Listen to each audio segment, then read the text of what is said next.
எல்லோருக்கும் வணக்கங்க. இன்றைக்கி வந்து வித்தியாசமான சிக்கன் கிரேவி பண்ணியிருந்தேன். அதுக்கு வந்து காம்பினேஷன் என்னென்னா களி உருண்டையும் சப்பாத்தியும் தாங்க சூப்பராக இருக்கும். சாப்பாடை விட அது 2க்கு தாங்க ரொம்ப காம்பினேஷன் நல்லாயிருக்கும். என் பசங்களுக்கு ரொம்ப பிடிக்குங்க. இது பெங்களூர் குழம்பு, சிக்கன் குழம்பு அது வந்து ரொம்ப பிடிக்கும். அதுக்காக வந்து ரொம்ப நாள் கழித்து இன்றைக்கி செய்யலான்னு சொல்லி செஞ்சேன்.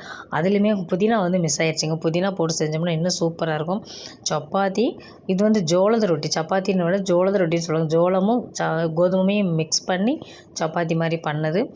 ஜோள ரொட்டின்னு சொல்லி தனியாக இருக்குது. அது மாதிரி அதுவும் செஞ்சு சாப்பிடலாம் நல்லாயிருக்கும்.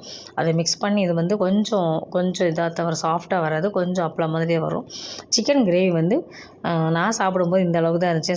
நான் வந்து எல்லோரும் சாப்பிட்டுட்டாங்க. சாப்பிட்ட பின்னாடி நான் வந்து லாஸ்ட்டில் சாப்பிடும்போது இந்த அளவு தான் இருந்துச்சு. இதுக்கு வந்து காம்பினேஷனாக சூப்பர் காம்பினேஷனாக களி உருண்டையும் சப்பாத்தி தாங்க.